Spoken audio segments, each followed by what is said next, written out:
Sa inyong pagtawag. At sa susunod po, meron pa tayong paulaan. Yan. At papasalamat po tayo dun sa Red Cross of Valenzuela City dahil binigyan niya ng karagdagan dugo, lalo na po yung mga nangangailangan dito sa Ospital ng Maynila. Yes. Si chairman nila, si Ma'am Elizabeth, Correct. yung kanilang mga ano doon, mga empleyado, si Criselda Torres, si Angeli, at saka si Anthony Co. Yan po. Happy listening po kila Dan Sulueta. Yung TF transfer factor mo, Sir Dan, pwede po natin ma-solusyon na yan sa pamamagitan ng transfer factor. Yan po, magaling po yan sa nerve. Correct. Punta lang po kayo dyan kay Teddy Chon, nasa transfer factor po siya dun sa San Miguel Corporation Building po, dyan sa likod ng SM Mega Mall. Mega Mall, Yan po. ayan. Kumusta na dyan kay Maring Sugar, Zeo?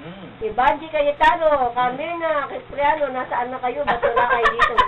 Nadala na ba kayo ng baha? Yan si Angie Yan. na binaha. Sa ating pagpapatuloy, station break muna po tayo. 31 minuto makaraan ang ika-isa ng hapon. Okay? Tuloy-tuloy po tayo, mga kaibigan. Yan po. Station break tayo. Yes. Papasalamat pa tayo doon sa ating mga kababayan ng Rotary Club of Leon Ginto na ang president po si June Rosario. Sa July po ay si Erwin Balagas na po. Correct. Yan. At saka sa ating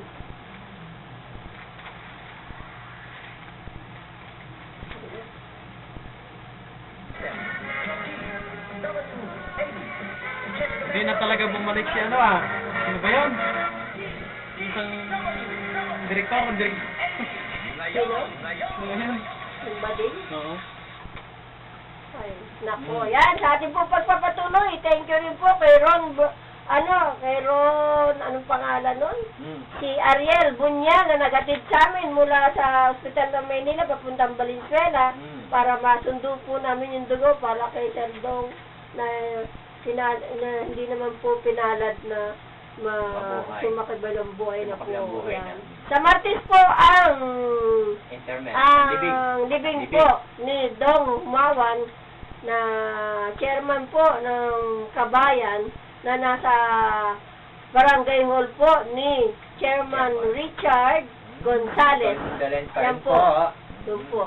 Sa pamilya Yan po. Sa Martes po. Kaya yung mga kabayan, yung kasama ng mga kabayan, ayan po. Kaya paalam po namin na na-postpone po sa ano na lang daw sa Martes. Yes. Yan, marami pa tayong mga balita tungkol kay Falcon. Si Falcon talaga napakalakas ng pananalas ang ginawa. At meron pang buhawi Ano May ba buhawi yan? pang dala.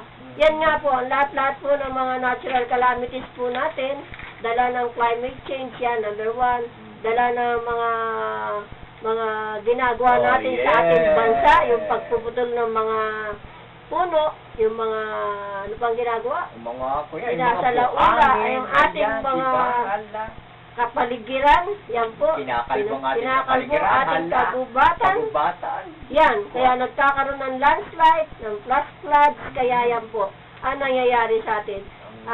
Sana po, ay daanin natin sa dasal, lalo na po napakarami ang hindi nagdadasal, napakarami rin ang nagdadasal. Kaya buti na lang po, nadadala ng mga mandarasal yung ating pagtigil ng ulan. Oo nga, mas nakararami nagdadasal eh.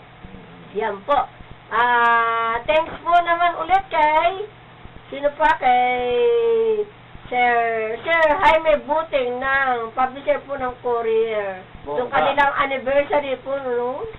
Kailan ba yun? Kailan? Yung isang linggo. Yung June 19. Yan, yung June 19. Yan po, anniversary ng Courier. Kay Sir Jaime Buting ng Digipack. At si Danny Jurado, Sir Danny, love Yan, you. Victory Global. Napunta ka ba doon? Hindi. Yan. Ay, mahalaga tagumpay. Ay, paano? Ang lakas-lakas Lakad ako ka dyan. nila ulan, hindi ako nakapunta. Napunta ako doon, pero sandali lang ako, hindi na ako nakapagtagal. Dahil sa nakakatakot ang ulan. Yan po, lalo na sa mga kapareho naming SC. Ayan, di po dapat magpaulan-ulan. Nakasasyobe sa editor, si Ver Mateo. Si Ver Mateo, yun yan, nakita ko na siya, ngayon ko lang siya nakita. Ay, maganda lalaki ba? Yan, Babae si pala. Ver Mateo. Yan. Kasi siguro ngayon din niya ako nakita, noon din niya ako nakita. Kaya nga. O, diba? Kuya Ber, magsisubmit na ako ng column. Okay, go. Yan. Maraming salamat po sa mga nagbigay ng gamot dito sa ating pasyente nung isang araw. Bait niyo talaga. True. Service Ayan po talaga ay kayo. hinihingi din namin yan, no, di ba? Para ibigay din para sa ating ibigay. mga kababayan na nangangailangan. Nangangailangan. Lalo na po yung paracetamol para sa mga kabataan. Yes. At magkakaroon din po kami ng medical mission at saka pagbibigayan ng gamit sa mga bata Bongga. next week dun sa mga kabataan ko sa St. Jerome YMCA Learning Yes. Center. Tita Remy, malapit ang ating anniversary. How one year Yan. na tayo? Hindi Grabe!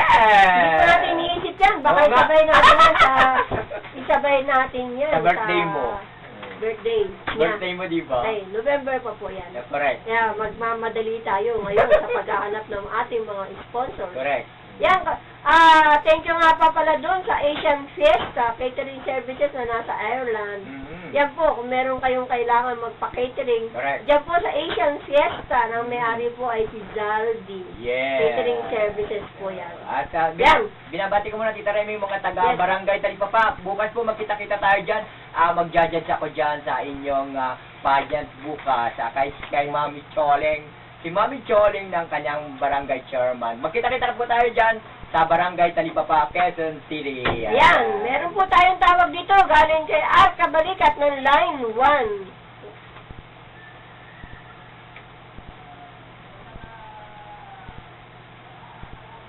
Go!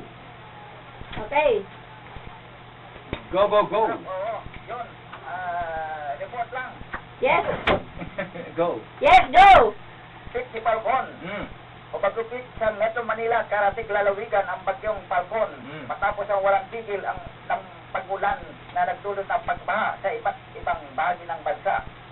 Umapaw ang Lamesa Dam sa Quezon City at Ipo Dam sa Bulacan sa kasagsagan ng bagyong Falcon kahapon ng hapon. Bandang alauna ng hapon nang magsimulang umapaw ang tubig sa Lamesa Water Reservoir at dahil dito agad na inimbestigahan ng mga residenteng naninirahan. Nanira sa Dogang River sa nalisangin ang kanilang bahay. Itinaas na rin ang alerto sa nabanggit na dam dahil na rin sa malakas na pagbuhos ng ulan. Nagpakawalan na rin ang tubig ang Ipo Dam sa Bulacan dahil sa lapis na tubig na naipon sa kanilang reservoir. Pinapantayan na rin ang ang iba pang dam dahil sa panganib na maaaring dulot nito at naninirahan na malapit dito. Yun, at isa pang ipo-ipong nanala sa QC na umambalang sa mga kalye ng ilang poste ng kuryente at mga puno habang nagliparan na naman ang bubong ng ilang mga bahay nang matapos sa hubagutit ang isang buhawi kahapon sa Quezon City. Itong nag-uulat sa radyo ng DWAD 1098 Boses ng Pinoy, kagapay ang Kabalikat, Mediacom at ng Masa. Ayan, thank you ka Al ng Kabalikat. Yan po si ka Al Limacosa ng Kabalikat Mediacom. Thank you sa iyong balita. At talaga namang napakarami na pinsala ng pero mas yan. mababa ngayon ang mga baha na yan, di ba? Hindi ka talaga mga Hindi nagdaan. ka tulad ng Undoy, yung talagang undoy. pinagdadaanan ng ating mga kababayan. Yes. Ang Bagyo. bagyong ito. Natamba. At isa pa po, yung mga nandun sa Marikina, sa San Mateo, talagang kusa na silang nagsilikas para hindi sila abutan ng malaking baha na tulad na nangyari sa kanila no, sa Undoy. Correct, diba? correct. At yan, ayun nga pong mga Red Cross po ay busy ngayon pagre-rescue dahil ako po isa sa mga area president doon ng Red Manila chapter ay tinext po kami kung ano raw ang sitwasyon sa amin. At yun pa, sabi ko nga po ay ang baha doon sa amin ay konti lang sa paligid-ligid ng mga kakalsadahan pero madali po namang nagsasubside. Yes. Salamat sa Diyos. At yan po, wala pong napinsala. Exactly. Yan. At yung ating mga kababayan, lalo na po yung mga kababayan natin dun sa OFW. OFW. Yes. Zone 13 ay meron daw po sila i-donate ng mga hospital equipment na galing po dyan sa mga ating mga kababayang OFW na sa Europe at nagsama-sama po sila dahil gusto nilang mag-donate ng mga hospital equipment sa ating bansa. Gusto po nilang malaman kung kanino natin bibigay.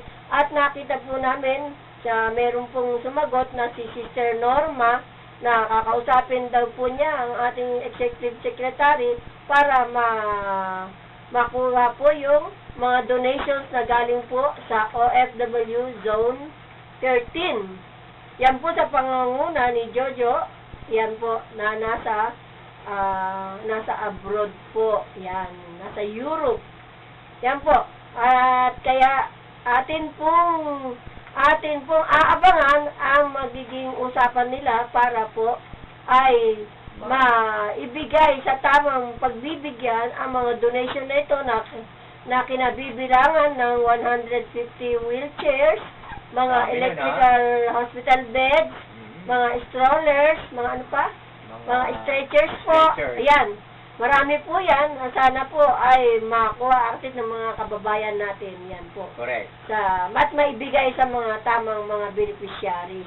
Marami daw po mga ospital dun sa Kabikulan ang nangangailangan yan. Kaya, thank you po kay Sister Norma ng Emmanuel na sa pagsagot po niya sa ating mga panawagan. Yan po. Through DWAD, napakinggan po nila ang ating mga panawagan. Yeah. Thank you nga po pala dun sa ating mga ka-Facebook na nagalakon dun sa Boses ng Pinoy, OFW at iba ba. Thank you sa kanilang lahat. Correct. Yan. At yung mga schedules po natin sa interview natin kay Chairwoman Gia Gomez Castro po sa July 2 po, sa isang linggo na po, ng Barangay 484 Sampaloc, Manila. At kay Ma'am Mix, Division Head ng Informal Entry Division sa office po ni Collector Gatchalian. Po ma'am, di po namin kayo na-contact, dapat po ngayon namin kayo ma-interview. Pero next week na lang po, Ma'am Mix, yan po, ng BOC. At kumusta nga po pala sa PIAD Head na si Ma'am, anong pangalan niya si Ma'am? PIAD Head dun sa BOC. BOC. Yan. Kumusta na po kayo dyan sa Mga inyong... taga-BOC yan. Yan. Kumusta na po yung ating pong reporter ng taga-BOC. Wala pa, di pa dumarating. Correct. Ayan po, meron Binaha. nag-text sa atin, no? Di ba? Sino daw Kaya yan? sino yan? At binabati ko man nako. Holy Spirit. Ayan, habang binabati. Sige, mag-ano ka? Okay, magbati yes, ka. binabati ko man yung Holy Spirit. Ayan, binanga tayo. Pero tayo pa rin ay talagang nakabangon pa rin. At ang mga taga Lopez Quezon, mga kababayan ko dyan sa Kaliwaras family, binabati ko kaya. At ang National Friends Club President, Mr. Jerry Yap. At siyempre ang aking director, Mercy Lapid. Love you, sir. Hoy, dumating na ba? Ay, wala naman nagpo-program na kami. Hoy, nagpo-program sa kabilang na kayo? station. Go!